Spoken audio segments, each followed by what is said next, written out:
Biblical थीइज्म, मसीही तस्वुर खुदा। खुदा क्या है? क्या खुदा वाकई वजूद रखता है? इन सब सवालात के जवाब जानने के लिए इस वीडियो को आखिर तक देखिए। दोस्तों, अब तक हमने सिस्टमैटिक थियोलॉजी में थियोलॉजी की तारीफ, तारीख और इकसाम पर गुफ्तगू की है। अब जरूर है कि हम थियोलॉजी इल्म इलाही में खुदा की ज़ात और खुदा के वजूद पर गुफ्तगू करें, ताकि हम जान सकें कि बाइबल मुकद्दस खुदा के वजूद के बारे में क्या तालीम देती है। खुदा के वजूद के मुतल्लिक मसीही अकीदा और ईमान क्या है। इसलिए मेरी वीडियो को आखिर तक देखिए और इस वीडियो को तमाम मसीहियों के साथ शेयर कर दीजिए। क्या खुदा वाकई वजूद रखता है? ये इंसानियत की जानब से पूछे जाने वाले बुनियादी सवालात में से एक है और इंसानी तारीख के बेशतर हिस्से में इस सवाल का जवाब हाँ है कि खुदा वाकई वजूद रखता है। लेकिन इब्तदा ही से कुछ लोग इस हकीकत को तस्लीम करने से इनकार करते हैं और कहते हैं कि कोई खुदा नहीं, खुदा का कोई वजूद नहीं है, बल्कि इंसानों ने खुद से अपने मन घड़त खुदा बनाए हुए हैं। ज़बूर 14 की पहली आयत मुकद्दसा में लिखा है कि अहमक ने अपने दिल में कहा है कि कोई खुदा नहीं।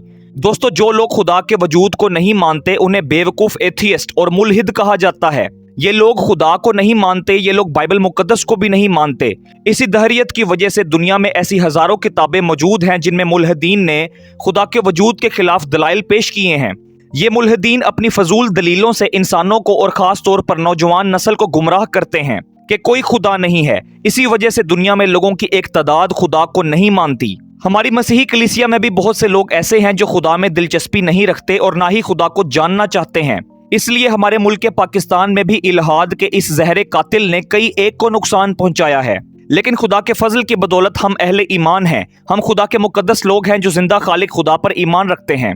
आज मैं आपके सामने बाइबल मुकद्दस, साइंस, फलसफे और मंतिक से खुदा के वजूद के मुतल्लिक दलाइल व बराहीन पेश करूंगा जो आपके ईमान और इल्म में इजाफा करेंगे और आप मुल्हिदीन को जवाब देने के काबिल हो जाएंगे। आमीन। सबसे पहले हमें यह जानने की जरूरत है कि ट्रुथ, सच्चाई क्या है। क्या ट्रुथ, सच्चाई वजूद रखती है? सच्चाई से मुराद किसी बात, वाक़या और अकीदे का हकीकत और असल सूरत हाल के ऐन मुताबिक होना है। सच्चाई हकायक की नुमाइंदगी करती है। सच्चाई का बयान हकीकत से मेल खाता है। मिसाल के तौर पर यह कहना कि बारिश हो रही है जबकि हकीकत में बारिश हो रही है, यह सच्चाई है। यह बयान हकीकत में भी ऐसा ही है। यह सच्चाई की मिसाल है। सच्चाई खुद से मुतसादिम नहीं होती। सच्चाई सच्चाई ही रहती है, चाहे कोई उस पर यकीन करे या ना करे। बेशक सच्चाई वजूद रखती है। दोस्तों, अब आपने मेरी बात पर गौर करना है। जो लोग ये कहते हैं कि सच्चाई वजूद नहीं रखती, ये दावा करना बजाते खुद सच्चाई का सबूत है। मगर कैसे? अगर कोई शख्स आपसे कहे कि सच्चाई का कोई वजूद नहीं, तो आपने उस शख्स से सवाल करना है कि क्या यह स्टेटमेंट सच्ची है कि सच्चाई वजूद नहीं रखती। वो शख्स आपसे कहेगा हाँ, ये सच है कि सच्चाई वजूद नहीं रखती। और अगर वो शख्स ये कहे कि ये सच है कि सच्चाई वजूद नहीं रखती, तो ये दावा बजाते खुद सच्चाई का सबूत देता है, क्योंकि वो शख्स तस्लीम कर रहा है कि उसका बयान सच्चा है। इसका मतलब सच्चाई वजूद रखती है। इसलिए जो लोग ये कहते हैं कि सच्चाई वजूद नहीं रखती, ये दावा करना बजाते खुद सच्चाई का सबूत है। बेशक सच्चाई वजूद रखती है और खुदा कायनात की सबसे बड़ी सच्चाई है। खुदा हकीकत है। खुदा खुद से मुतसादिम नहीं। खुदा सच्चाई है, चाहे कोई उस पर यकीन करे या ना करे। दोस्तों, जैसा कि हम खुदा के वजूद पर गुफ्तगू कर रहे हैं, होसिया नबी के सहीफे के 6 बाब की 3 आयत मुकद्दसा में लिखा है कि आओ हम दरियाफ्त करें और खुदावन के इरफान में तरक्की करें। खुदावन यसू मसीह के फजल की बदौलत आज हम खुदा के इल्म में तरक्की करेंगे। आमीन। वजूद से मुराद किसी जात, हस्ती या चीज का हकीकत में होना या पाया जाना है। वजूद मौजूदगी का नाम है।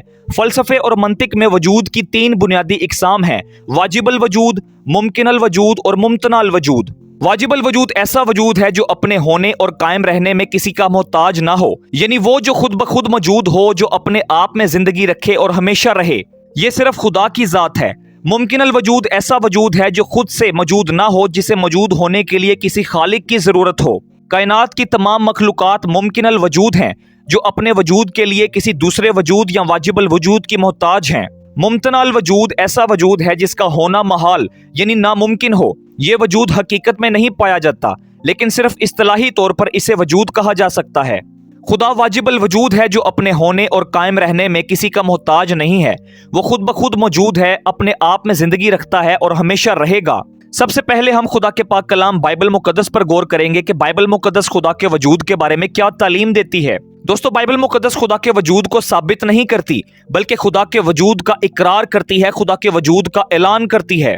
नए और पुराने अहदनामों के मुसन्निफीन को कभी यह ख्याल नहीं गुजरा कि खुदा के वजूद को साबित करने या उसके मुतल्लिक दलाइल देने की भी जरूरत है। बल्कि बाइबल मुकद्दस के मुसन्निफीन ने खुदा के वजूद का इकरार किया और उसे ईमान से कबूल किया। बाइबल मुकद्दस की पहली किताब पैदाइश के पहले बाब की पहली आयत मुकद्दसा में लिखा है कि इब्तदा में खुदा ने जमीन और आसमान को पैदा किया। बाइबल मुकद्दस खुदा के वजूद का इकरार करती है, खुदा के वजूद का ऐलान करती है। खुदा क्या है?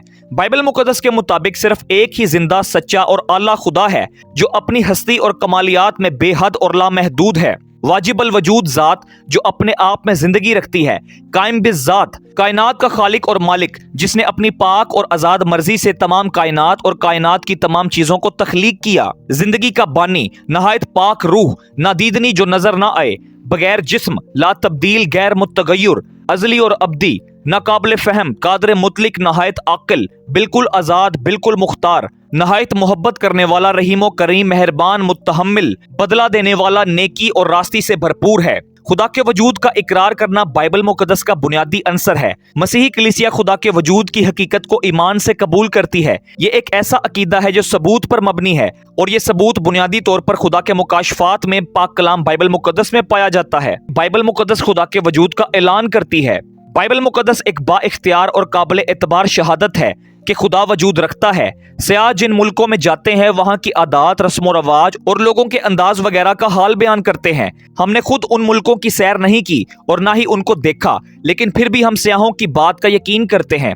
अगर हम इन सयाहों की गवाही को दुरुस्त तस्लीम करते हैं तो बाइबल मुकद्दस खुदा के पाक कलाम की गवाही को क्यों तस्लीम ना करें? खुदा का पाक मुकाशफा, इल्हाम और कलाम गवाही देता है कि खुदा वजूद रखता है, और हम इस गवाही को अपने सारे दिल, अपनी सारी जान, अपनी सारी ताकत, अपनी सारी अक्ल और अपने सारे ईमान से कबूल करते हैं। आमीन। हम कैसे साबित कर सकते हैं कि खुदा वजूद रखता है? इस सवाल का जवाब दो हिस्सों में दिया जा सकता है। पहला कि तमाम इंसानियत में खुदा का फितरी इल्म मौजूद है। दूसरा, हम उन असबात पर यकीन रखते हैं जो पाक कलाम बाइबल मुकद्दस और नेचर में पाए जाते हैं। सबसे पहले ये जानना जरूरी है कि इंसानियत में खुदा के वजूद का इल्म मौजूद है, जिसे सेंसस डिविनिटोटस कहा जाता है, इनेट नॉलेज ऑफ गॉड। खुदा के बारे में इंसान का फितरी इल्म। मसीही इल्म इलाही में इस्तिलाह इंट्यूशन इस्तेमाल की जाती है, जो कि लातीनी जुबान के लफ्ज से आई है, जिसका मतलब है देखना और गौर करना। इंट्यूशन को उर्दू जुबान में विजदान कहा जा सकता है। इस्तिलाह इंट्यूशन से मुराद इंसान में किसी चीज को फितरी तौर पर जानने, महसूस करने और समझने की सलाहियत है, जिसमें किसी मुशाहदे और तजर्बे के बगैर इंसान किसी हकीकत को फितरी तौर पर जानता, महसूस करता और समझता है। इंट्यूशन का ताल्लुक बराह रास्त हकीकत को बगैर किसी मंतकी दलील के समझने या महसूस करने से है। इंट्यूशन हमें किसी चीज का फौरी शऊर या इल्म देता है। इंट्यूशन इंसान की नेचर और फितरत की वो खुदादाद रोशनी है जिसके बगैर हम किसी चीज की हकीकत को नहीं पहचान सकते। इंट्यूशन की मिसाल, जैसे आपको यह महसूस हो कि कुछ गलत हो रहा है या खतरा करीब है, हालांकि इस खतरे की कोई जाहिरी वजह ना हो। हर इंसान में पैदाइशी तौर पर इंट्यूशन मौजूद है। हर इंसानी बच्चा जब पैदा होता है तो उसमें फितरी तौर पर इंट्यूशन और खुदा को जानने की सलाहियत मौजूद होती है। अब सवाल ये पैदा होता है कि इंसान में फितरी तौर पर इंट्यूशन आई कहां से? बाइबल मुकद्दस बयान करती है कि खुदा ने इंसान को अपनी सूरत और शबीह की मानद पैदा किया, और जब खुदा ने इंसान को अपनी सूरत और शबीह पर तख्लीक किया तो खुदा ने इंसान को इंट्यूशन भी अता की और इंसान की रूह, दिलो दिमाग में अपने वजूद का इल्म इम्प्लांट किया, जो इंसान को खुदा के होने का एहसास दिलाता है। रोमियो का खत पहले बाब की 19वीं आयत मुकद्दसा, क्योंकि जो कुछ खुदा की निस्बत मालूम हो सकता है वो उनके बातिन में जाहिर है, इसलिए कि खुदा ने उसको उन पर जाहिर किया। दोस्तों, ये आयत मुकद्दसा सेंसस डिविनिटोटस की दलील है। खुदा ने किसी इंसान को अपने वजूद के इल्म के बगैर नहीं छोड़ा। इसी वजह से हमारी इंट्यूशन खुदा के वजूद और हस्ती की गवाही भी देती है। इंट्यूशन खुदा का तोहफा है ताकि खुदा इंसान की रहनुमाई कर सके। बस जब हम ये कहते हैं कि खुदा की हस्ती के बारे में हमारी इंसानी जात में ही इंट्यूशन की गवाही मौजूद है, तो इससे हमारा मतलब ये होता है कि हमारी नेचर और फितरत में खुदा की हस्ती और वजूद के मुतल्लिक ऐसा जाती इल्म पाया जाता है जो किसी मुशाहदे या तजर्बे से हासिल नहीं किया जाता, बल्कि ये इल्म मरकूज फी रूह है। ये इंसान में खुदा का फितरी इल्म है जो खुदा ने खुद इंसान की रूह, दिल और जहन में नक्श किया है। खुदा ने किसी इंसान को एथियस्ट पैदा नहीं किया, बल्कि हर इंसान में अपनी हस्ती का एहसास रखा है, क्योंकि इंसान खुदा की सूरत और शबीह की मानंद पैदा हुआ था, और साथ ही खुदा ने इंसान को अपना मुकाशफा भी अता किया है। जो लोग sensus divinitatis, innate knowledge of God को तस्लीम नहीं करते, वो जानबूझकर खुदा को रद्द करते हैं। रोमियो के खत पहले बाब की 21वीं आयत मुकद्दसा में लिखा है, इसलिए कि अगरचे उन्होंने खुदा को जान तो लिया, मगर उसकी खुदाई के लायक उसकी तमजीद और शुक्रगुजारी ना की, बल्कि बातिल ख्यालात में पड़ गए और उनके बेसमझ दिलों पर अंधेरा छा गया। वो अपने आप को दाना जताकर बेवकूफ बन गए। 25वीं आयत मुकद्दसा, اس لیے کہ انہوں نے خدا کی سچائی کو بدل کر جھوٹ بنا ڈالا۔ زبور 14 کی پہلی آیت مقدسہ میں لکھا ہے کہ احمق نے اپنے دل میں کہا ہے کہ کوئی خدا نہیں۔ اس طرح سے ملحدوں نے جان بوجھ کر خدا کو رد کیا، جبکہ خدا نے انسان میں اپنے وجود کی سینس کو رکھا ہے اور انسان میں انٹویشن بھی موجود ہے جو کہ انسان کو اپنے خالق خدا کے ہونے کا احساس دلاتی ہے۔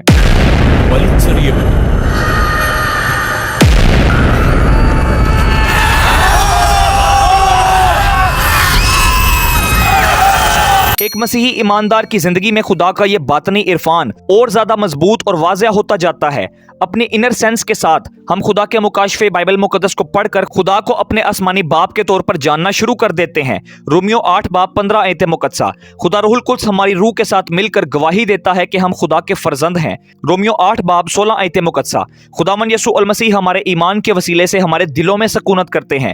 افسیوں 3 باب 17 آیت مقدسہ۔ ایک مسیحی ایماندار کے لیے الہی عرفان کی شدت اتنی ہے کہ اگرچہ ہم نے اپنے خداوند یسوع المسیح کو نہیں دیکھا، لیکن ہم حقیقت میں اپنے خداوند یسوع المسیح سے سچی محبت رکھتے ہیں۔ پہلا پطرس پہلا باب 8ویں آیت مقدسہ۔ اس سے تم بے دیکھے محبت رکھتے ہو، اور اگرچہ اس وقت اس کو نہیں دیکھتے تو بھی اس پر ایمان لا کر ایسی خوشی مناتے ہو جو بیان سے باہر اور جلال سے بھری ہے۔ آمین، خداوند کا شکر ہو۔ دوستوں، میں آپ کو یہ بتاتا چلوں کہ بہت سے سائنسدان خدا پر ایمان رکھتے ہیں، لیکن وہیں سائنسدانوں کی ایک تعداد خدا کے وجود کو تسلیم نہیں کرتی۔ ان کا یہ کہنا ہے کہ خدا جیسی کوئی ہستی وجود نہیں رکھتی۔ دوستو، دنیا ان سائنسدانوں کو عقل مند سمجھتی ہے، لیکن یہ سائنسدان عقل مند ہو کے بھی بے وقوف ہیں، کیونکہ بائبل مقدس میں لکھا ہے کہ احمق اپنے دل میں کہتا ہے کہ کوئی خدا نہیں۔ ان سائنسدانوں کے مطابق اس کائنات کو اور کائنات کی تمام چیزوں کو کسی خدا جیسی ہستی نے تخلیق نہیں کیا، بلکہ اس کائنات کا آغاز بگ بینگ سے ہوا تھا۔ اب یہ بگ بینگ تھیوری کیا ہے؟ دوستو، سائنسدانوں کے بگ بینگ نظریے کے مطابق کائنات کا آغاز آج سے 13.8 بلین سال پہلے ایک انتہائی گرم اور چھوٹے سے نقطے سے ہوا تھا، جس کو سنگولیرٹی کہا جاتا ہے۔ یہ نقطہ تیزی سے پھیلتا گیا اور ٹھنڈا ہوتا گیا، روشنی وجود میں آئی۔ اس جاری توسیع نے سپیس، خلا کو پھیلایا، انرجی، توانائی کو مادے میں تبدیل کیا، اور یہاں سے ٹائم، وقت کا آغاز ہوا، اور اسی بگ بینگ کے پھیلاؤ کی وجہ سے یونیورس، گلیکسیز اور ہمارے سولر سسٹم کا آغاز ہوا۔ سائنسدانوں کا ماننا ہے کہ کائنات کا یہ پھیلاؤ آج بھی جاری ہے، اور اس پھیلاؤ کی وجہ ڈارک انرجی ہے۔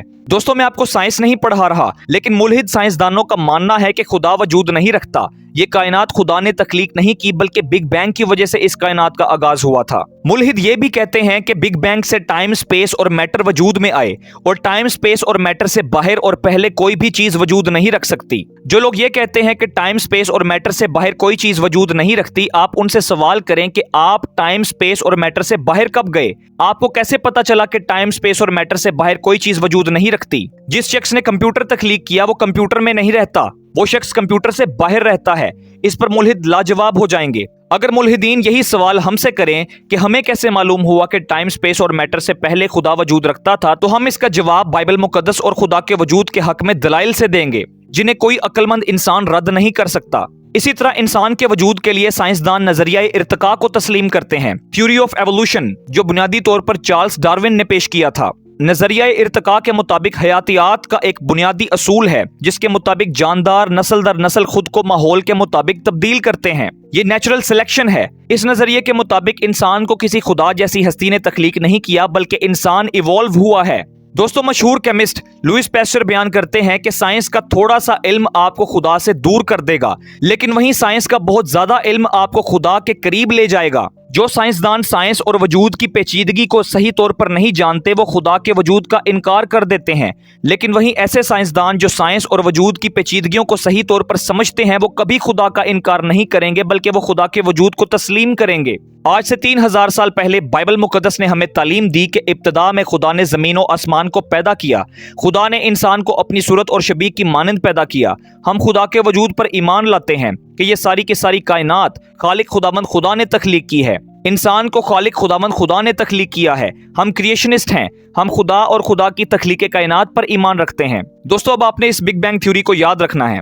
تاریخ میں بہت سے مسیحی اسکالرز اور غیر مسیحی فلاسفرز نے خدا کے وجود کے حق میں بہت سے دلائل پیش کیے ہیں، جن میں انہوں نے فطری اور منطقی دلائل سے ملحدین کو یہ ثابت کیا ہے کہ خدا وجود رکھتا ہے، اور خدا کے وجود کو رد کرنا ریشنل، عقلی نہیں ہے۔ خدا کا وجود ایک بہت گہرا موضوع ہے۔ یہ ایک بہت بڑی بحث ہے جو صدیوں سے چلتی آ رہی ہے، लेकिन खुदा के वजूद के दलाइल को 3 इकसाम में तकसीम किया गया है, जिनमें कॉस्मोलॉजिकल आर्ग्यूमेंट्स, टेलियोलॉजिकल आर्ग्यूमेंट्स और मॉरल आर्ग्यूमेंट्स शामिल हैं। सबसे पहले हम खुदा के वजूद को कॉस्मोलॉजिकल आर्ग्यूमेंट से साबित करेंगे। कॉस्मोलॉजिकल आर्ग्यूमेंट्स को उर्दू जुबान में कायनाती दलाइल या तकवीनियाती दलाइल कहा जाता है। कायनाती दलील खुदा के वजूद का एक अकली सबूत है। सेंट थॉमस एक्वाइनस ने भी अपने 5 वेज में कायनाती दलील की वजाहत की है। कायनाती दलील की बुनियाद कॉज एंड इफेक्ट, इल्लत और मालूल के असूल पर है, जिसे सबब और असर कहा जाता है। कायनाती दलील बयान करती है कि कायनात में जो कोई चीज वजूद रखती है उसका एक सबब है, एक कॉज है। जब हम इस कायनात पर गौर करते हैं तो कायनात का वजूद इस बात की गवाही देता है कि हर इफेक्ट, हर असर का कोई ना कोई कॉज, कोई ना कोई सबब होता है। हर चीज की एक वजह होती है। ये हकीकत मुल्हिद फिलोसोफर्स भी तस्लीम करते हैं कि हर असर अपने सबब का मोहताज है। मिसाल के तौर पर बादल एक वजह है और बारिश उसका असर, आग एक वजह है और जलना उसका असर, मेहनत एक वजह है और कामयाबी उसका असर है। हर इफेक्ट, हर असर का कोई ना कोई कॉज, कोई ना कोई सबब जरूर होता है। इसी तरह अगर आप पंखे पर गौर करें तो पंखा एक इफेक्ट दे रहा है, पंखा असर दे रहा है और वो असर हवा है, और इस असर, इस हवा की वजह बिजली है जो पंखे को चला रही है, पंखे पर असर कर रही है। और अगर आप बिजली को देखें तो बिजली का भी एक सबब है, एक वजह है। बिजली कहां से आ रही है? बिजली घर से। इस तरह जब हम पीछे से पीछे जाते जाएंगे तो आखिर में हमें एक ऐसा सबब मिलेगा जो रुका हुआ है, जिसके आगे और कोई सबब नहीं, जो फर्स्ट कॉज, अनकॉज्ड कॉज है, जो बिजली का मौजूद और सबब है। अगर कायनात में मौजूद हर चीज का सबब है तो फिर पूरी कायनात का भी सबब अव्वल होना लाजिम है। साइंसदान और मुल्हिदीन भी ये तस्लीम करते हैं कि कायनात में इफेक्ट हो रहा है, लेकिन जब इनसे पूछा जाए कि कायनात के असर की वजह क्या है तो वो जवाब में कहते हैं कि बिग बैंग कायनात का फर्स्ट कॉज है। बिग बैंग कायनात के असर की वजह है। बिग बैंग की वजह से कायनात का आगाज हुआ। दोस्तों, हम मसीही बिग बैंग थ्योरी को नहीं मानते। बफर्ज़े महाल अगर हम तस्लीम कर भी लें कि कायनात का आगाज बिग बैंग के नुक्ते से हुआ था, तब भी हमें कॉज और इफेक्ट के असूल के मुताबिक नुक्ते सिंगुलैरिटी की वजह मालूम होनी चाहिए। साइंसदानों से हमारा सवाल है कि नुक्ते सिंगुलैरिटी का सबब क्या था। दोस्तों, आप खुद भी तहकीक कर सकते हैं कि बड़े से बड़े साइंसदान के पास इस सवाल का जवाब मौजूद नहीं है कि बिग बैंग के नुक्ते सिंगुलैरिटी का सबब क्या था। मैं साइंसदानों से कहना चाहता हूं कि क्या सिंगुलैरिटी का सबब खुदा तो नहीं? दोस्तों, हम मसीही बिग बैंग जैसे किसी नजरिए पर ईमान नहीं रखते, लेकिन मुतरजीन एतराज करते हैं कि अगर कायनात में हर चीज की एक वजह है तो फिर खुदा के वजूद की भी वजह होनी चाहिए। खुदा का सबब क्या है? दोस्तों, ये लोग इस हकीकत को नहीं जानते कि खुदा मावरा वजूद है, जो टाइम, स्पेस और मैटर से पहले और बाहर वजूद रखता है। खुदा को किसी सबब की जरूरत नहीं है, क्योंकि खुदा नेसेसरी बीइंग, वाजिबल वजूद है, जो अपने आप में वजूद रखता है। खुदा मुमकिनल वजूद नहीं है, इसलिए खुदा का कोई सबब नहीं। खुदा किसी टाइम, स्पेस और मैटर का मोहताज नहीं है। खुदा अजली और अब्दी वजूद है। खुदा का ना कोई शुरू और ना कोई आखिर है। खुदा सब चीजों से पहले था, इसलिए खुदा का कोई सबब नहीं। हम ईमान रखते हैं कि कायनात डिटर्मिनिस्टिक है, जिसका तयन पहले से हो चुका था, जहां हर अमल किसी साबका वजह का नतीजा है। क्लासिकल फिजिक्स, न्यूटन के मैकेनिक्स भी तैनाती कायनात की हमायत करते हैं कि हर अमल किसी न किसी वजह का नतीजा होता है।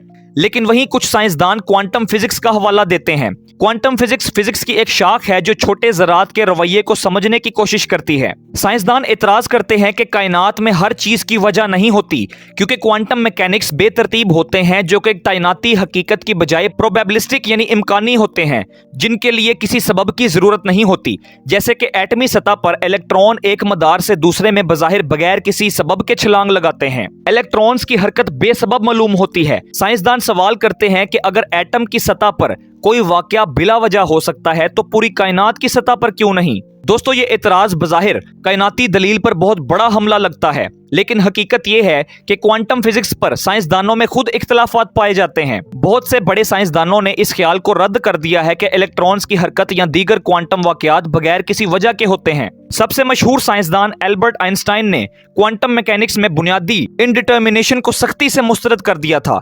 एल्बर्ट आइंस्टाइन का मानना था कि क्वांटम थ्योरी नामुकम्मल है, यानी इलेक्ट्रॉन की हरकत की वजह और दीगर क्वांटम मैकेनिक्स की वजह पोशीदा हो सकती है, जिसे इंसान अभी तक दरियाफ्त नहीं कर पाए। इसलिए यह कहना कि एटमी सतह पर कोई वाकया बगैर किसी वजह के हो सकता है, हम इंसानों की लाइल्मी है। एल्बर्ट आइंस्टाइन बयान करते हैं कि क्वांटम फिजिक्स नामुकम्मल है, इनकम्प्लीट है। इसी तरह अमेरिकी साइंसदान डेविड बॉम ने भी क्वांटम मैकेनिक्स की एक तयनाती तशरीह पेश की थी, जिसमें उन्होंने बयान किया कि ज़रात की मखसूस पोजीशंस होती हैं। इन ज़रात की वजह या इनकी हरकत एक पायलट वेव से चलती है और कोई भी चीज बुनियादी तौर पर बेतरतीब नहीं होती, लिहाजा इलेक्ट्रॉन की छलांग बेवजह बेसबब नहीं होती। बल्कि वो कानून की पैरवी करती हैं और इलेक्ट्रॉन की हरकत का सबब एक पायलट वेव है। दोस्तों, अगर डेविड बॉम की तशरीह को तस्लीम किया जाए तो ये बात साबित हो जाती है कि क्वांटम मैकेनिक्स का भी सबब होता है। क्वांटम फिजिक्स के सिलसिले में साइंसदानों के दरमियान इख्तलाफात पाए जाते हैं। साइंसदानों के पास कोई हतमी सबूत मौजूद नहीं है, इसलिए क्वांटम फिजिक्स के बेसबब वाकयात आज तक साबित नहीं हो सके।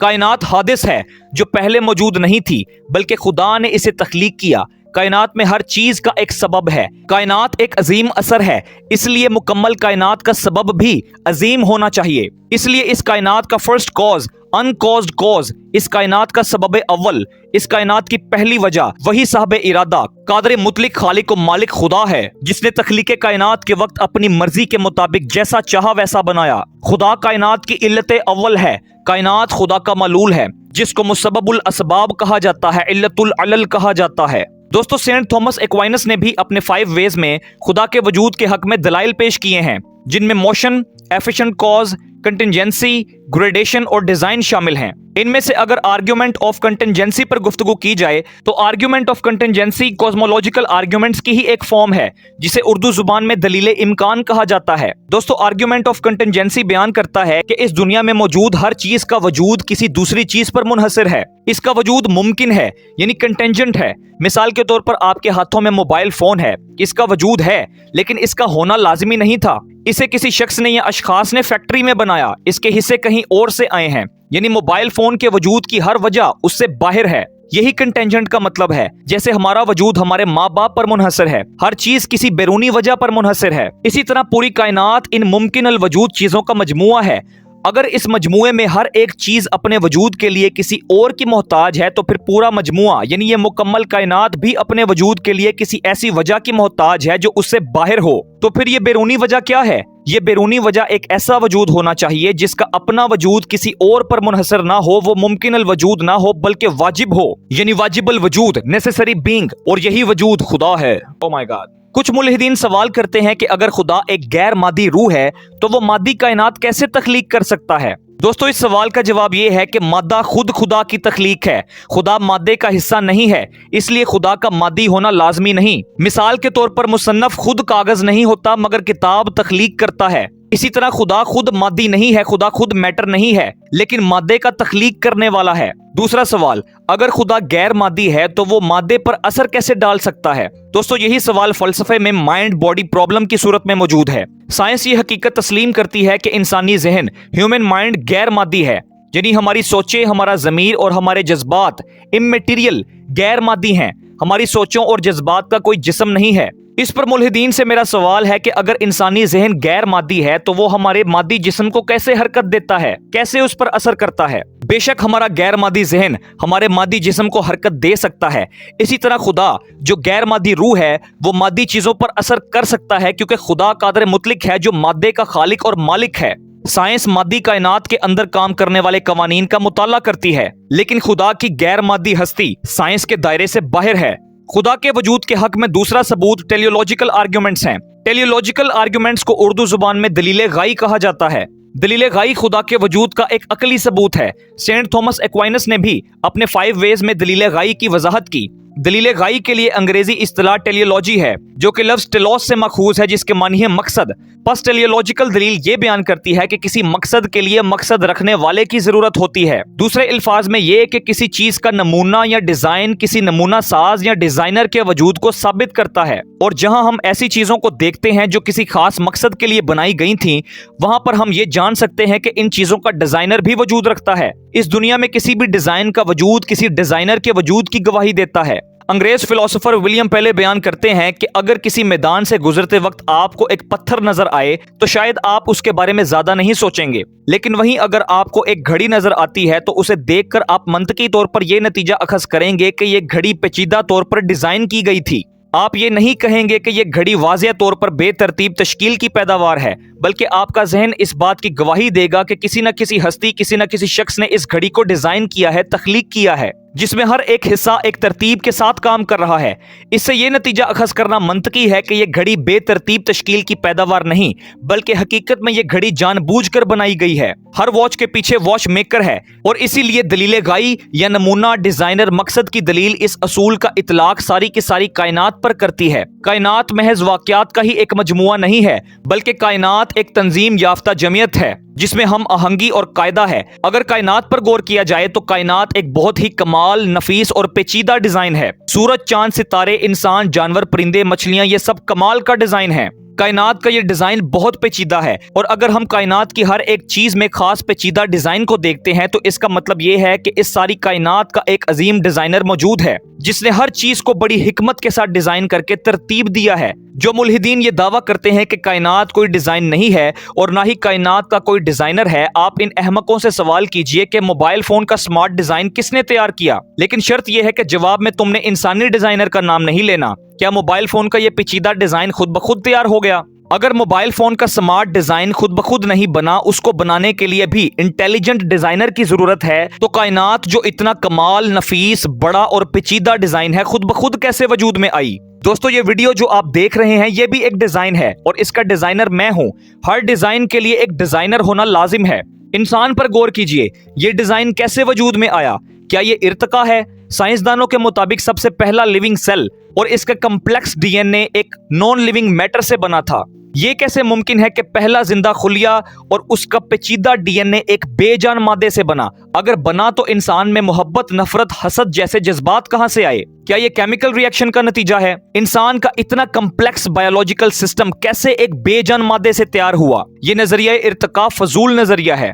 इंसान के वजूद में 10 से ज्यादा पेचीदा सिस्टम्स हैं जो इंसान के जिस्म को मिलकर चलाते हैं, जिनमें circulatory system, respiratory system, digestive system, urinary system, nervous system, muscular system, skeleton system वगैरह शामिल हैं। दोस्तों, इंसानी जिस्म के ये सिस्टम्स और ऑर्गन्स इंतहाई पेचीदा और गहरे हैं। इंसान का दिल, दिमाग, मैदा, गुर्दे, जिगर, फेफड़े, आंखें वगैरह बड़ी हिकमत से डिजाइंड हैं। एक एक ऑर्गन पेचीदा है और अपने खास मकसद को पूरा करता है। जिस्म के हर एक हिस्से को मालूम है कि मैंने क्या काम सर अंजाम देना है। इसी तरह डीएनए की एक लड़ी के एक हिस्से में इतनी इंफॉर्मेशन और मालूमात होती है कि वो इंसाइक्लोपीडिया ब्रिटानिका की एक जिल्द के बराबर है। ये इंफॉर्मेशन डीएनए में किसने रखी? साइंसदान कहते हैं कि ये इर्तिका है, लेकिन फिर भी इंसान के डीएनए में हर एक चीज बड़ी पेचीदा और तरतीब से मौजूद है, जैसे किसी इंटेलिजेंट डिजाइनर ने इसको डिजाइन किया हो। डीएनए की ये पेचीदगी और तरतीब किसने कायम की? इस तरतीब का सबब अव्वल क्या है? इंसानी दिमाग के अंदर 1 मिलियन गीगाबाइट के बराबर मालूमात को स्टोर करने की सलाहियत मौजूद है। इंसानी दिमाग का ये हिस्सा बड़ी तरतीब से डिजाइंड है। क्या इंसानी दिमाग की ये सलाहियत सिर्फ केमिकल रिएक्शंस का नतीजा है? इसी तरह इंसान की आंख एक नहायत मुश्किल और पेचीदा डिजाइन है। नजरिया इर्तिका के बानी चार्ल्स डार्विन खुद इस बात का इतराफ करते हैं कि इंसानी आंख की साख्त इतनी पेचीदा है कि इंसानी आंख की तश्कील नेचुरल सिलेक्शन के जरिए से मजाका खेज लगती है। मैं खुद इस बात से बहुत हैरान हूं कि इंसानी आंख छोटे म्यूटेशंस के जरिए से तैयार होने के लिए इंतहाई पेचीदा और मुश्किल है, क्योंकि आंख सिर्फ उस वक्त काम कर सकती है जब उसके तमाम हिस्से मौजूद हों और इकट्ठे काम कर रहे हों। इंसान की आंख के हिस्से इर्तिका के मराहिल में नहीं तैयार हो सकते, बल्कि इन हिस्सों का मुकम्मल तौर पर मौजूद होना और एक साथ पैदा होना और काम करना लाजिम है। इसलिए आज बहुत से साइंसदानों के नजदीक भी इंसान के बायोलॉजिकल सिस्टम की पेचीदगी और कम्प्लेक्सिटी इर्तिका के नजरिए को रद्द करती है। साइंस और साइंसदान खुद इस बात को सही तौर से नहीं जानते कि इंसानी आंख किस तरह इवॉल्व हुई, लेकिन हम ईमानदार मसीही इस हकीकत को जानते हैं कि इंसान की आंख की पेचीदगियां किसने तख्लीक और डिजाइन की हैं। कुदरत के कानून जैसे ग्रेविटेशनल फोर्स और इलेक्ट्रोमैग्नेटिक फोर्स इतनी बाकायदा हैं कि अगर उनमें से एक भी वैल्यू ऊपर नीचे हो तो उसके नतीजे में सोलर सिस्टम के सियारों का वजूद खत्म हो सकता है, इंसानियत का वजूद खत्म हो सकता है। इतना प्रोग्राम्ड स्ट्रक्चर होने के लिए एक नहायत इंटेलिजेंट डिजाइनर की जरूरत है। कोई तो है जिसने हर एक वैल्यू को कायम किया हुआ है। समुंदर को अपनी हदूद का पता है। ये हदें किसने कायम की? बहुत से लोग खुदा के वजूद के मुतालिक टेलियोलॉजिकल आर्ग्यूमेंट्स के खिलाफ अपने दलाइल पेश करते हैं, जैसे कि इंसान और मशीन दोनों आर्जी और महदूद हैं। बिल्कुल इसी तरह अगर खुदा भी घड़ी साज जैसा मंसूबा साज है तो वो भी दुनिया के जरिए महदूद है। घड़ी साज ने पहले से मौजूद चीजों में से घड़ी तैयार की, तो क्या खुदा ने भी पहले से मौजूद चीजों से कायनात तैयार की? दोस्तों, इस एतराज का जवाब यह है कि खुदा कायनात के डिजाइनर के साथ साथ कायनात का खालिक और मालिक है। ہم لامحدود خدا کو جزوی طور پر محدود مثالوں سے سمجھ سکتے ہیں۔ گھڑی ساز محدود ہے لیکن خدا لامحدود ہے۔ گھڑی ساز کو پہلے سے موجود مواد کی ضرورت ہوتی ہے کیونکہ گھڑی ساز محدود ہے اور گھڑی ساز اس نظام ٹائم سپیس اور میٹر کا حصہ ہے اور اس کے اندر رہتا ہے، لیکن خدا ماورا ہے جو نظام ٹائم سپیس اور میٹر سے باہر رہتا ہے، اور اس نے تمام مواد کو نہ صرف ترتیب دیا بلکہ پہلے تخلیق کیا۔ اس لیے پہلے خدا نے کائنات کی تمام چیزوں کو تخلیق کیا تھا۔ کچھ لوگ یہ بھی اعتراض کرتے ہیں کہ اگر کائنات ایک تخلیق شدہ ڈیزائن ہے تو آج دنیا میں برائی ہے، بیماری ہے، معذوری ہے، تو دنیا کیسے ایک اچھا ڈیزائن ہے یا خدا کیسے ایک اچھا ڈیزائنر ہے؟ دوستو، اس اعتراض کا جواب یہ ہے کہ خدا نے دنیا میں برائی، بیماری، کمزوری کو پیدا نہیں کیا، بلکہ بائبل مقدس کے مطابق خدا کی بنائی ہوئی ہر ایک چیز کامل اور اچھی تھی۔ خدا خود اپنی تخلیق کی تعریف کرتا ہے۔ آج دنیا میں جو برائی، بیماری اور کمزوری ہے وہ کائنات کے خالق اور ڈیزائنر کی غلطی نہیں ہے بلکہ انسان کی اپنی غلطی ہے۔ انسان نے گناہ کیا تھا اور دنیا میں بگاڑ پیدا ہوا۔ معترضین کے سب اعتراضات احمقانہ ہیں۔ نفیس اور پیچیدہ ڈیزائن کے لیے انٹیلیجنس کی ضرورت ہے، حکمت کی ضرورت ہے، کسی مقصد کے لیے مقصد رکھنے والا لازم ہے۔ عقل اس وسیع کائنات کا سبب خدا کو تسلیم کرتی ہے۔ ہمیں ساری کی ساری کائنات میں ہی خاص پیچیدہ ڈیزائن اور مقصد دیکھنے کو ملتا ہے۔ ہر ایک چیز کا مقصد ہے، ہر ایک چیز کا ڈیزائن موجود ہے، ہر ایک چیز اپنی ترتیب میں چل رہی ہے، اور کائنات کا یہ خوبصورت ڈیزائن گواہی دیتا ہے کہ کسی نہ کسی خوبصورت انٹیلیجنٹ ڈیزائنر نے اس ڈیزائن کو تخلیق کیا ہے، ترتیب دیا ہے، اور وہ انٹیلیجنٹ ڈیزائنر خدا ہے۔ خدا کے وجود کے حق میں تیسرا ثبوت مورل آرگیومنٹس ہیں۔ مورل آرگیومنٹس کو اردو زبان میں اخلاقی دلائل کہا جاتا ہے۔ اخلاقی دلیل خدا کے وجود کا ایک عقلی ثبوت ہے۔ اخلاقی دلیل کا آغاز اس حقیقت سے ہوتا ہے کہ دنیا کے تمام لوگ کسی نہ کسی اخلاقی ضابطے کو تسلیم کرتے ہیں، یعنی تمام دنیا کے لوگ یہ مانتے ہیں کہ کچھ چیزیں صحیح ہیں اور کچھ غلط ہیں، جیسے کہ اخلاقی ضابطے میں اچھی چیزیں دیانت داری، انصاف اور احترام ہیں، اور بری چیزیں دھوکہ، ناانصافی اور بے عزتی ہیں۔ ہم جب بھی صحیح اور غلط کے بارے میں بحث کرتے ہیں تو ہم ایک ایسے اعلیٰ قانون کا حوالہ دیتے ہیں جس کے بارے میں ہر کوئی واقف ہے اور اس کی پیروی کرتا ہے اور جسے من مانی سے تبدیل نہیں کیا جا سکتا۔ انسانی اخلاق کا بنیادی حصہ انسان کے ضمیر میں ہوتا ہے۔ ضمیر انسان کے اندر وہ اخلاقی حس، باطنی آواز یا قوت ہے جو انسان کے اندر نیکی و بدی اور صحیح اور غلط کے درمیان فرق بتاتی ہے۔ رومیو 2 باب 14 اور 15 آیت مقدسہ۔ اس لیے کہ جب وہ قومیں جو شریعت نہیں رکھتی اپنی طبیعت سے شریعت کے کام کرتی ہیں تو باوجود شریعت نہ رکھنے کے وہ اپنے لیے خود ایک شریعت ہیں، کیونکہ وہ شریعت کی باتیں اپنے دلوں پر لکھی ہوئی دکھاتی ہیں، اور ان کا دل بھی ان باتوں کی گواہی دیتا ہے، اور ان کے باہمی خیالات یا تو ان پر الزام لگاتے ہیں یا ان کو معذور رکھتے ہیں۔ دوستو، غیر قوموں کے لوگوں کو شریعت کی لازمی، ضروری اور اہم باتوں کا علم فطرتاً حاصل ہے۔ یہ فطری علم کہاں سے آیا؟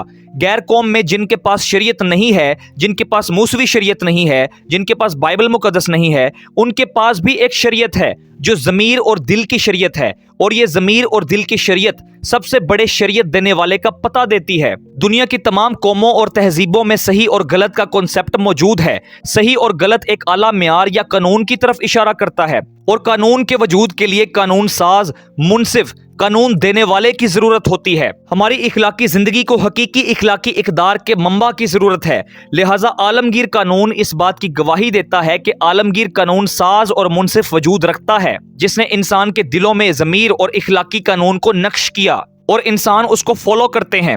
دوستو، یاد رکھیے گا کہ دنیا میں نیکی، سچائی اور اعلیٰ صفات کے درجے موجود ہیں۔ اگر کوئی شخص اچھا اور انصاف پسند ہے تو ممکن ہے کہ دنیا میں اس سے بھی اچھا اور انصاف پسند شخص موجود ہو، اور اس طرح کی درجہ بندی کے لیے زیادہ سے زیادہ معیار کی ضرورت ہوتی ہے۔ اس لیے اچھائی اور انصاف کا منبع ہونا لازم ہے، جس سے تمام اچھائی اور انصاف پیدا ہوتا ہے، جو تمام سچائی اور انصاف کا سبب اول ہے، جس نے اپنی پاک مرضی کو انسان کے ضمیر اور اپنے پاک کلام کے ذریعے سے ظاہر کیا، اور اپنے قوانین کی استقامت اور انہیں با اختیار ثابت کرنے کے لیے اس کے پاس ابدی انعامات اور ابدی سزائیں موجود ہیں۔ انسان کے اندر ضمیر کس نے رکھا؟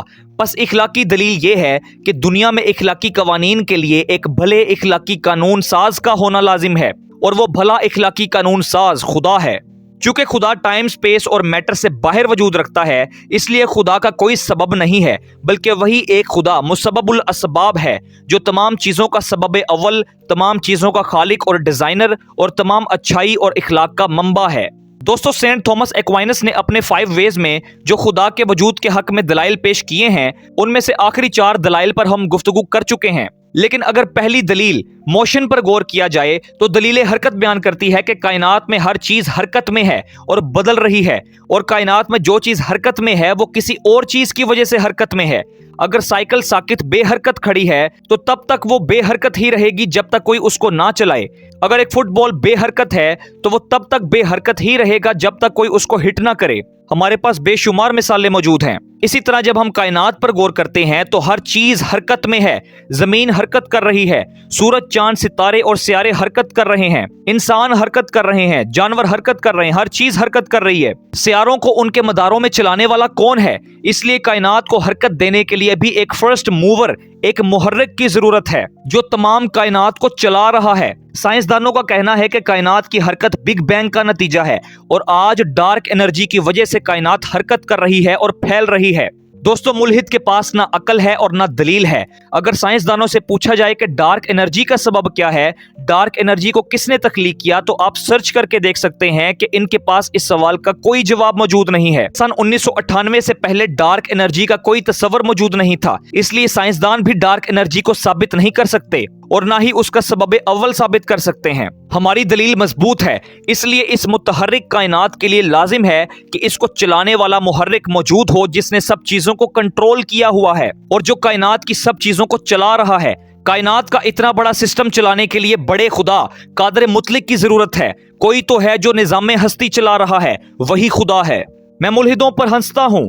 कंप्यूटर को किसने तख्लीक किया, लेकिन शर्त यह है कि इंसान का नाम नहीं लेना।